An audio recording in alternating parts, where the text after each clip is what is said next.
¿Qué tal? ¿Cómo están, amigos? Bienvenidos. Hoy vamos a volver a recibir en nuestro tiempo de entrevista de la revista informativa a una persona que ya nos ha acompañado en otras ocasiones, que solemos contar con él habitualmente. Es Luis Losada, es un periodista español, es analista político y además es una persona hiperactiva que está siempre metida en mil historias, por ejemplo, en eso que algunos llaman la ciberdemocracia, que es el intentar movilizar a la gente a través de las redes sociales, a través de Internet, a través de las campañas que se pueden hacer usando las redes sociales de recogida de firmas. Luis Losada es ahora el responsable editorial de una página que se llama Citizen Go y que se dedica a hacer campañas en lo que es el ámbito iberoamericano, en Latinoamérica. Nos va a contar en qué está consistiendo ese trabajo que está haciendo y cuáles son sus últimas iniciativas. Luis, bienvenido otra vez. ¿Qué tal? Bien hallado. ¿En qué consiste la página Citizen Go? Bueno, es una página de peticiones, como lo es change.com, solo que con un perfil o con un sesgo de fondo, con un ideario, y es la defensa de la vida desde el momento de la concepción hasta la muerte natural, la defensa de la familia y el matrimonio entre hombre y mujer y la defensa de la libertad religiosa. Además de eso, en América Latina estamos actuando también en temas de corrupción y calidad democrática. Estamos presentes en 11 lenguas, cerca de 50 países y somos ya una comunidad de casi 3 millones de habitantes, más que algunos países incluso. Movilicéis a 3 millones de personas. 3 millones en el mundo. En español, en América Latina, tenemos 850.000, que tampoco es una cifra pequeña, pues son 340.000 en México, 100.000 en Argentina, 65.000 en Colombia, cerca de 30.000 en Venezuela. En Venezuela no hay muchos porque la oposición democrática movilizó una recogida de firmas y después el régimen se dedicó a perseguir. Se dedicó a perseguir a todos los que habían firmado. ¿Habéis tenido problemas en Venezuela? No, problemas concretos no, simplemente que la gente tiene miedo de firmar porque la experiencia de firmar en pasadas ocasiones ha sido negativa. Pero no solamente recogemos firmas, lo que hacemos es canalizar la participación ciudadana. Por ejemplo, hemos pedido a los habitantes de América Latina que le pidan a la Organización de Estados Americanos que aplique la Carta Democrática por violación de los derechos humanos en Venezuela. No le estamos diciendo que firme un manifiesto, le estamos diciendo que le escriba directamente a la OEA exigiendo que aplique la Carta Democrática, es decir, las propias previsiones de la Convención Interamericana de Derechos Humanos.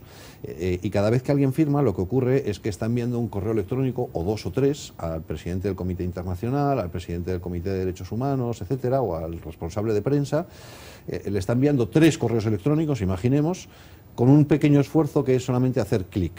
De manera que la participación es muy fácil. El contenido es muy sencillo, lo está todo preparado, de manera que para el ciudadano participar de manera eficaz es muy fácil y la eficiencia es brutal.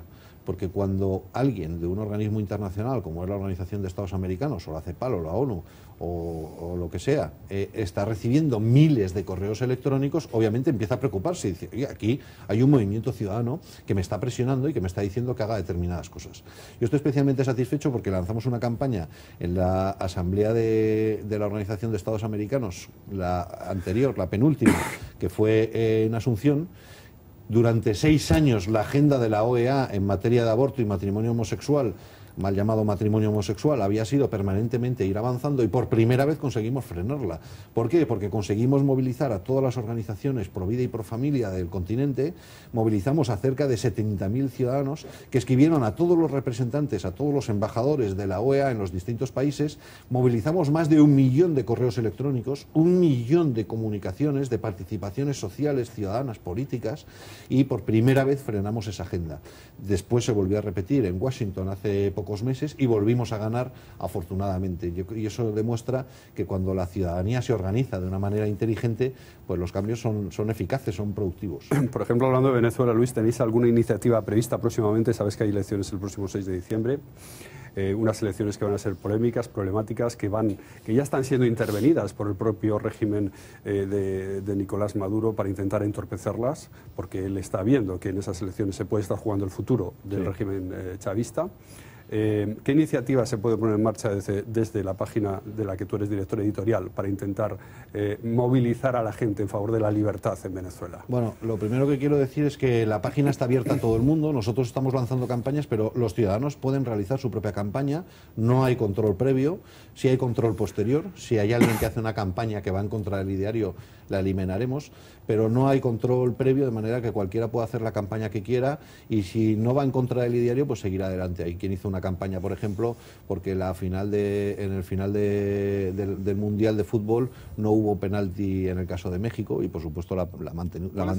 La gente que quiere hacer una campaña es entra muy en fácil, la página, clica en crea tu petición y rellena 3 campos muy sencillos: a quién va dirigido, qué es lo que pedimos y por qué es importante. Así de fácil. Rellena 3 cajitas y la campaña está en el aire. A partir de ahí la puede mejorar añadiendo un correo electrónico y una foto. Esa campaña ya empieza a viralizarse, la puede enviar por correo electrónico a sus amigos, subirla a Twitter, subirla a Facebook y empezar a viralizarse. De hecho, algunas campañas que nosotros hemos empezado a movilizar, cuando las hemos cogido, ya llevaban 25.000 firmas viralizadas, de manera que es el propio ciudadano el que la puede hacer. ¿Qué puede hacer un ciudadano? Crear su propia campaña. También digo, nosotros como institución, como Citizen Go, no somos partidistas, no vamos a apoyar en una campaña electoral a un candidato concreto, pero en este caso sí que podemos hacer algo que creo que es muy importante, y es que exigir garantías de que el proceso democrático es limpio y transparente. Y desgraciadamente en Venezuela no ha sido así. Sí, pero ¿cómo se puede exigir? ¿Cómo se puede llegar al régimen chavista? ¿Cómo se puede presionar? Habrá que exigir al régimen que permita el acceso a observadores, no a acompañantes, como se ha hecho en otra ocasión, que parece que son nanis, no, a observadores internacionales. Hay legítimas dudas de que el proceso no es transparente, y por lo tanto yo creo que al propio régimen le viene bien tener el aval de observadores internacionales, ¿no? Y que eso le presente ante el mundo. Bueno, yo creo que la presencia de observadores internacionales sería muy sana. Quiero recordar que en las últimas elecciones Iñaki Anasagasti fue rechazado como observador o como acompañante internacional. Bueno, pues yo creo que si no hubiera censura de quiénes son los observadores y hubiera muchos observadores de distintos países, de distintas sensibilidades, que pudieran certificar que el proceso ha sido limpio, estaría muy bien, porque desgraciadamente las sospechas son muchas. 1, trucaje en el sistema informático. 2, no aceptación de determinadas personas para ir a votar. 3, compra de votos directamente. 4, rechazo de interventores a golpe de CEPNE en la puerta del colegio electoral. Es decir, todas esas irregularidades, que yo las he visto, he estado cubriendo en alguna ocasión procesos electorales en Venezuela, existen, o por lo menos existe la sospecha. Y yo creo que es obligatorio para el régimen dar garantías de que el proceso está siendo limpio. Yo creo que esa es una de las campañas que probablemente lancemos antes del próximo 6 de diciembre. Habéis estado muy presentes últimamente, Luis, en el proceso de paz de Colombia, o en los últimos coleteos del proceso de paz en Colombia entre el gobierno y las FARC. ¿Qué es lo que habéis hecho? Bueno, lo que hemos hecho ha sido lanzarle unas cuantas preguntas al presidente Santos. El ambiente en Colombia es muy curioso, porque el ambiente en el mundo ha sido de enorme entusiasmo. Todos los medios de comunicación han publicado a bombo y platillo que ya hemos alcanzado la paz, como si estuviéramos en el Viernes Santo de Irlanda, algo así, ¿no? Sin embargo, el ambiente dentro de Colombia no es ese. El ambiente dentro de Colombia es de un enorme escepticismo, porque ellos creen que nunca van a entregar las armas, que nunca van a pagar por sus delitos y que nunca se van a recuperar políticamente. Eso es lo que piensan en el 75, 80 y 90% de los ciudadanos colombianos. Por lo tanto, hay una legítima demanda por parte de la ciudadanía colombiana a su presidente, Juan Manuel Santos, para preguntarle: oiga, ¿va a haber indemnización económica a las víctimas? ¿Qué es eso de que se dejan las armas pero no se entregan? ¿Se entregan o solamente se dejan? ¿Por qué hay 2 meses entre el proceso de paz y la dejación, que no entrega, de armas? ¿Por qué no hay una privación de libertad y solamente un apartamiento o una relajación de la libertad? ¿Eso qué significa? ¿Que no va a estar en la cárcel? Es decir, el ambiente en la propia Colombia es de que hay cierta impunidad, de que ha habido cejación por parte del gobierno colombiano. Pero no solamente lo dice la gente, ni siquiera Uribe, lo dice Human Rights Watch, que observa que el acuerdo de justicia alcanzado el otro día fue un acuerdo de impunidad. Y por lo tanto, ante las legítimas preguntas de la ciudadanía, lo único que hemos hecho ha sido canalizar esas preguntas y decirle al presidente: oiga, ¿puede explicarnos todo esto? Todos estos flecos que están pendientes de aclaración, ¿Nos lo puede aclarar a la ciudadanía en pro de la transparencia? Esa ha sido nuestra campaña. ¿Y ha tenido alguna respuesta a la ciudadanía a través de esa campaña desarrollada por la página? Bueno, la estamos lanzando, la acabamos de lanzar. De momento, lo que esperamos es que el presidente empiece a responder, ¿no? Lo que es muy curioso es que el presidente tiene una contestación interna muy potente, pero no solamente por la contestación de Uribe, sino por la contestación de muchísima gente, de las clases militares, de muchísima gente normal. Prácticamente el presidente no puede salir del Palacio de Gobierno. Sale y es pitado, abucheado en las calles.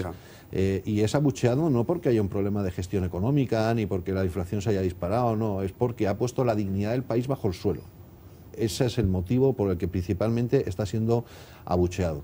Y yo creo que el presidente está muy bien que vaya a Naciones Unidas y que venda el proceso de paz y que se haga fotos, y a mí me parece legítimo, y él quiere pasar a la historia como el que ha alcanzado la paz, etcétera. Pero yo creo que tiene una primera responsabilidad, que es con su pueblo, y tiene que darle respuestas a su pueblo. Y quiero decir que hay miles de colombianos que ya le han escrito, que le ha llegado a su buzón de correo electrónico, no sé si lo habrá leído él o algún asesor, pero ese asesor me imagino que le habrá dado parte al presidente y le habrá dicho: oiga, hay una ciudadanía inquieta, usted debería hacer algo, ¿no? Es un poco el presidente Santos aficionado a vender la piel del oso antes de cazarla, por ejemplo, con el acuerdo también al que supuestamente llegó con Venezuela por el tema fronterizo, ¿no? Que se anunció un acuerdo cuando todavía se sigue bloqueando esa frontera y se siguen haciendo desmanes en la frontera, ¿no? Veo que no te cae demasiado bien el presidente de Colombia. No es ni que me caiga bien ni mal, simplemente cuento, yo soy periodista, yo simplemente cuento que hay una respuesta ciudadana que choca frontalmente con la imagen que tiene en el exterior. Él ha vendido una imagen en el exterior de el hacedor de la paz. Él se ha presentado en la Asamblea de Naciones Unidas como el que ha conseguido la paz en Colombia, y la realidad interna es que nadie se la cree. Esto es objetivo, esto es así. Y que la ciudadanía está inquieta y está exigiendo cosas. Y yo creo que esa es una exigencia muy legítima. La gente quiere paz, por supuesto, es lo único que quieren. Los colombianos lo que más desean es la paz, pero no la del cementerio, no la de la indignidad. Quieren paz, pero con exigencia. Lo que no quieren es que el terrorista, después de haber estado secuestrando y extorsionando a la gente, tenga premio. Eso es lo que no aceptan bajo ningún concepto. Luego, por lo que nos cuentas y por la presentación que has hecho, la página, la iniciativa Citizen-Go, tiene una clara inspiración católica, defensa de la vida, de la familia, de la libertad religiosa.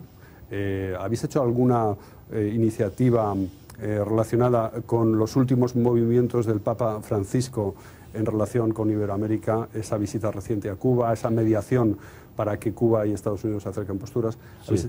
¿Cuál ha sido vuestra postura y vuestra iniciativa en ese campo? Sí, bueno, primero quiero matizar, no somos una iniciativa católica. Somos ¿de inspiración católica, he dicho? No, tampoco. Somos una iniciativa de inspiración cristiana. Yo soy católico, no lo escondo, pero nuestro público es católico, cristiano, protestante, evangélico. En Alemania prácticamente el 50% de nuestra lista es católico y el otro 50% protestante. En América Latina probablemente hay un porcentaje también muy elevado de gente que no es católica. Por lo tanto, lo que nos une no es la fe católica, lo que nos une es la defensa de la familia, de la vida y de la libertad religiosa. Dicho esto, por supuesto que en la visita del Papa a Cuba hemos querido intervenir, aunque también con mucha delicadeza, porque tampoco nuestro objetivo no es marcar la agenda al Papa. Yo creo que el Papa tiene su agenda y es bastante inteligente para colocar los mensajes que quiere colocar. También le hemos sugerido al Papa que hay problemas graves en la isla.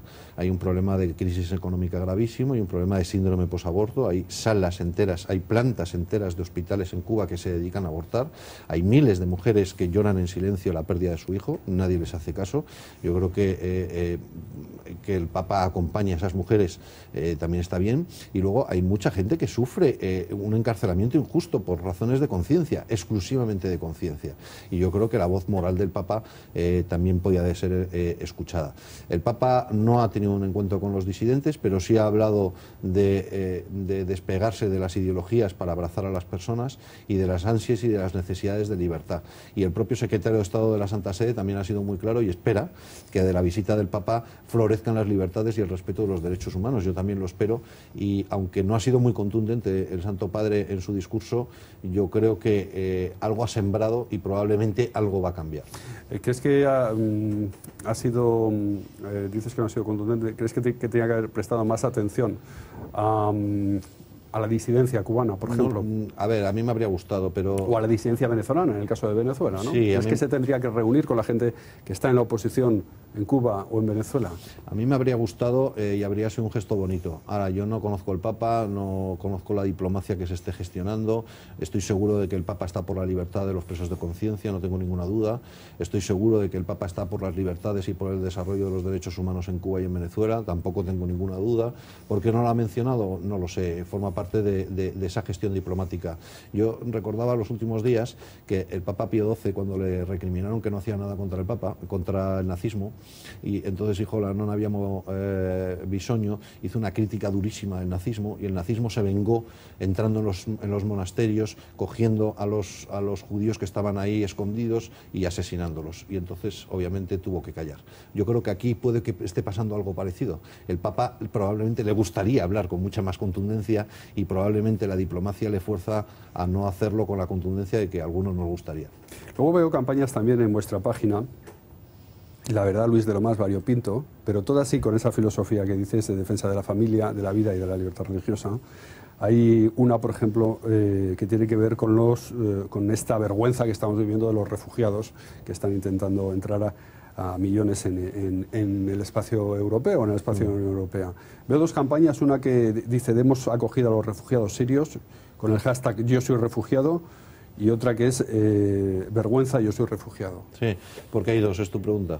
Son dos campañas que van en la misma dirección, pero que no sé cuál es la diferencia, sí. Y no sé cuál es la iniciativa en concreto. Hay dos campañas y la diferencia es la siguiente. En México lanzamos una campaña a nivel global, que es vergüenza, yo soy refugiado. Solamente decíamos eso y contábamos varias cosas. Primero, Arabia Saudí no ha hecho ningún gesto de solidaridad. Yo creo que esa es la primera vergüenza, porque es un país que está cercano culturalmente, sería lo suyo, ¿no? En segundo lugar, Europa tampoco ha abierto sus fronteras ni ha habido gesto de solidaridad, pero tercero, y lo más importante, no están buscando dinero, ni agua, ni comida, ni refugio, están buscando la paz, y por lo tanto lo que hace falta es la intervención y crear estructuras sólidas que permitan que la gente viva en sus países sin tener que emigrar, y eso significa, probablemente pasa por intervención militar. Ese fue el discurso principal que lanzamos a nivel mundial. Hablamos con muchísima gente porque, como te puedes imaginar, el tema es muy delicado. ¿Una campaña para pedir una intervención militar? ¿Cómo? ¿Habéis iniciado una campaña para pedir una intervención militar? Sí, pedíamos muchas cosas. Pedíamos una intervención militar en Siria, pero también que Arabia Saudí, también le sacábamos las vergüenzas a Arabia Saudí y al resto de los países árabes que habían bloqueado la entrada de los refugiados, y también a los países europeos que se llenaban la boca de solidaridad, pero que después levantaban muros. Las tres cosas eran el discurso. Ese es el mensaje que lanzamos a nivel mundial, y en México lanzamos uno diferente. ¿Por qué? Porque en México hay una tradición de acogida desde hace muchísimo tiempo. Hubo una tradición de acogida a rusos, creo, después a los españoles después de la Segunda República y de la Guerra Civil, etcétera, ¿no? Y por lo tanto ha habido muchas integraciones en lo largo del siglo XX en México donde tienen esa tradición. Y lo que hicimos fue modificar el discurso solamente para los mexicanos y decir, oiga, pedirle a su presidente, oiga, nosotros tenemos esta tradición, aquí hay un problema, vamos a ser generosos y abrir nuestras fronteras. De momento, el primer impacto que hemos tenido en México es que ya en el Senado ha habido una comisión que le ha pedido al presidente que haga exactamente lo que le estábamos pidiendo, que abriera las fronteras y que acogiera a los refugiados. Todo esto fue con el shock mundial que se generó con la imagen del pequeño Aylan en la playa, en su cuerpo muerto. Luego también, por ejemplo, veo una campaña que es curiosa, ¿no? Que es la implicación de la Fundación Ford en un golpe de Estado en Colombia. Sí.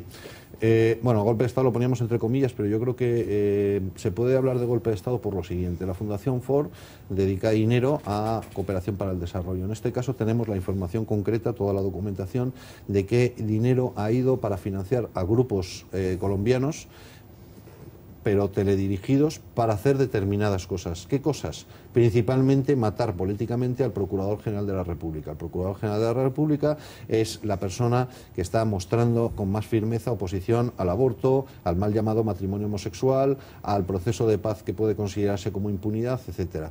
Por lo tanto, que lo que han hecho ha sido elevar el asunto al Consejo de Estado para pedir la nulidad de su nombramiento. Bueno, esa estrategia está teledirigida desde la Fundación Ford. Se marca la agenda, se exigen resultados, se ponen los fondos, se exige rendición de cuentas. Todo eso tenemos las pruebas. Ha habido una investigación de un grupo local que ha estado durante 3 años, se ha infiltrado en las organizaciones financiadas por Ford y lo conocen todo. Conocen las cifras, cuánto ha recibido cada organización, etcétera, etcétera, ¿no? Bueno, pero esto es muy tremendo, ¿no? Esto habría que denunciarlo, entonces. Exactamente, es lo que hemos hecho. Entonces, hemos contado la información y le hemos dicho a la Fundación Ford y al presidente, hemos denunciado al público, pero también para que participen, le hemos dicho, oiga, no estamos dispuestos a una injerencia internacional. Usted está confundiendo cooperación internacional con injerencia política. Usted, una fundación norteamericana, no puede pretender marcar la agenda política nacional colombiana. Esto es claramente ilegítimo, aunque lo haga a través de testaferros nacionales. Esto no es aceptable. Entonces, yo creo que la campaña ha sido muy exitosa. En Colombia ha tenido una enorme repercusión, ha salido en un montón de medios de comunicación, a mí me han entrevistado en un montón de sitios, etcétera, etcétera, ¿no? Esa información que las organizaciones locales ya tenían, pero que lo que hemos hecho ha sido ponerle luz, darle visibilidad y generar un movimiento en donde la gente además pueda participar, etcétera, etcétera. Otro de los temas más frecuentes en vuestras campañas es el del aborto, el tema del matrimonio homosexual. ¿Qué diferencias percibes en el ámbito de Latinoamérica con el ámbito europeo, donde creo que estas realidades están mucho más asentadas ya y mucho más introducidas en la legislación, ¿no? ¿Qué diferencias ves? Básicamente en América Latina se está ocurriendo lo mismo que ocurría en España hace 10 años. Es el mismo cuento con los mismos argumentos, pero con 10 años de retraso. Y yo siempre les digo, oiga, mire, esta película ya me la conozco, el cuento ya lo he visto, los argumentos son exactamente los mismos. Para aprobar el matrimonio homosexual lo primero que hacen es, no, vamos a hacer un pacto de convivencia. Un pacto de convivencia para arreglar los temas jurídicos y tal, ¿no? Y una vez que tienen el pacto de convivencia, como hicieron aquí con las parejas de hecho, van al matrimonio homosexual. Siempre es el mismo proceso. Ocurrió en Francia, ocurrió en Italia, ocurrió en España, ocurrió en Argentina también, ahora quieren hacerlo en Perú, aunque afortunadamente lo hemos conseguido parar, etcétera, etcétera, ¿no?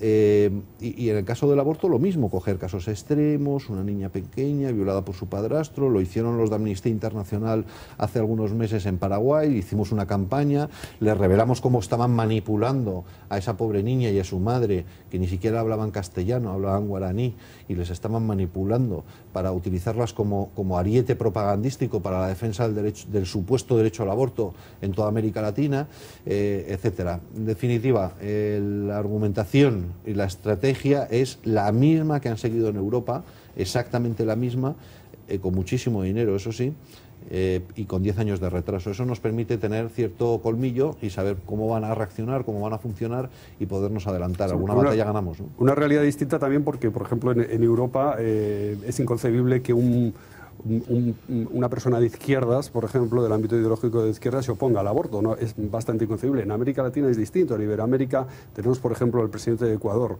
sí, que se ha manifestado muchas veces en contra del aborto, ¿no? Sí. Entonces, todo eso se tiene que gestionar, yo imagino, a la hora de hacer campañas de una manera diferente, esa realidad. Sí, pero bueno, el caso de Correa, que es una excepción en realidad, el caso de Kirchner también, porque Kirchner estuvo en contra del aborto, aunque en el último, al final, ahora, en los últimos meses del mandato, ha permitido un protocolo de aborto que prácticamente es el aborto libre, pero por vía de decreto. ¿Por qué se produce esa supuesta posición conservadora, vamos a llamarlo así, de políticos de izquierdas? Yo creo, mi interpretación es que ocurre porque la Iglesia tiene una presencia muy importante en América Latina. Está ocurriendo también con Ortega en Nicaragua. Él ha aprendido que enfrentarse con la Iglesia es un mal negocio. Por lo tanto, ¿qué es lo que le importa a la Iglesia? El aborto, el matrimonio homosexual, se lo compro y yo sigo gobernando. Creo que es el acuerdo tácito al que se ha llegado en Nicaragua y al que se está buscando también en Ecuador. Esa es una ventaja muy potente. Claro, nosotros ya se nos ha olvidado la época en la que la Iglesia tenía una influencia, era un factor social influyente en España, ¿no? Hoy existe, pero no es un factor influyente. En América Latina sí lo es. Tiene una influencia brutal. Y por lo tanto ningún político quiere enfrentarse a la Iglesia, tampoco los de izquierdas, que son mucho más listos y que han entendido claramente el mensaje. Mucho mejor aliarse con la Iglesia y seguir gobernando y gestionando el presupuesto, que es lo importante. En México ocurre lo mismo con el PRI, ¿no? El PRI ha descubierto que es mucho mejor, en vez de estar atizando a la Iglesia, pactar con ella. y seguir gobernando y gestionar el presupuesto, que es lo que les importa. Estabas hablando de México.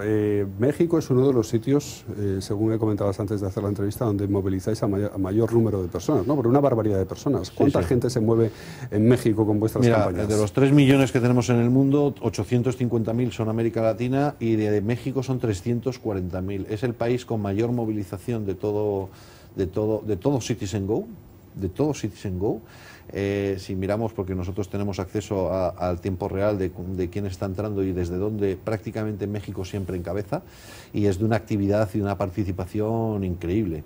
De manera que sí, nos va bastante bien, y claro, una masa de 350.000 movilizados, eso es un ejército. Yo creo que probablemente no hay nadie en el mundo, en México no existe nadie con una base social de 340.000 personas, ¿no?, movilizadas. Eso es un activo muy importante que gestionamos con mucha prudencia y muchísima responsabilidad, porque lo tenemos para lo que nos lo han prestado, y ellos nos han prestado sus datos para que trabajemos en la defensa de la vida, la familia y la libertad religiosa, y es lo que hacemos. ¿Os estáis planteando, por ejemplo, entrar también en el ámbito hispano de Estados Unidos, que es una realidad importantísima? ¿Estáis allí? ¿Estáis desarrollando campañas allí? Sí, también. Acabamos de lanzar una campaña hace muy pocos días contra el alcalde de Filadelfia, que aprovechó la visita del Papa para defender el matrimonio homosexual delante del Papa. Ya sabemos que es un activista homosexual, pero no hace falta que falte a la cortesía con el Papa delante, promoviendo el matrimonio homosexual. De manera que sí, lo hemos lanzado. Además, nosotros estamos en Estados Unidos en inglés. Entre el inglés y el español nos traducimos muchas campañas, de manera que hay una coordinación muy potente. Quiero decir que hay mucho conservador, para entendernos, en Estados Unidos trabajando en inglés. Creo que no hay nadie trabajando eficazmente en español más que nosotros. La lista es relativamente pequeña, estamos hablando de 40.000 personas, para una población de 80 millones de hispanos, ¿no?, creo, en Estados Unidos. Así es. O sea que todavía tenemos un amplísimo espacio para crecer, pero por supuesto nos hemos planteado estar ahí, estamos ahí, y estamos haciendo campañas locales propias en Estados Unidos. Es difícil porque probablemente el hispano que está en Estados Unidos tiene un pie en Estados Unidos, perdón, la cabeza medio en Estados Unidos y medio en su país de origen, y por lo tanto a lo mejor las campañas de México le interesan más que las propias de Estados Unidos, ¿no? Pero como eso no lo sabemos, no podemos estar en su cabeza, le lanzamos campañas propias de Estados Unidos. Bueno, Luis, pues ha sido un placer que nos cuentes esta iniciativa tan vasta, tan interesante, que moviliza a esa cantidad tan impresionante de gente. Recuerda a las personas, ya lo has dicho antes, pero recuerda qué tienen que hacer si quieren iniciar una campaña en la página Citizen Go. Se meten en citizengo.org. A partir de ahí pueden hacer dos cosas. Uno, suscribirse al boletín y le van a llegar las campañas en un botón que es suscribirse, y también pueden crear sus propias campañas en Crea tu campaña. Le pinchan a Crea tu campaña, rellenan 3 campos: a quién va dirigido, por qué es importante y qué es lo que pido, y su campaña está en el aire. A partir de ahí pueden empezar a viralizarle y cambiar el mundo, transformar la realidad, que es lo que hacemos a diario, gracias a Dios. Pues a ver si seguimos en esa línea y conseguimos algo positivo. Exactamente. Gracias, Luis. A ti. Contamos contigo más veces en el Venezolano TV. www.venezolanotv.es. Gracias. Nosotros volvemos enseguida con las noticias del día. Hasta ahora.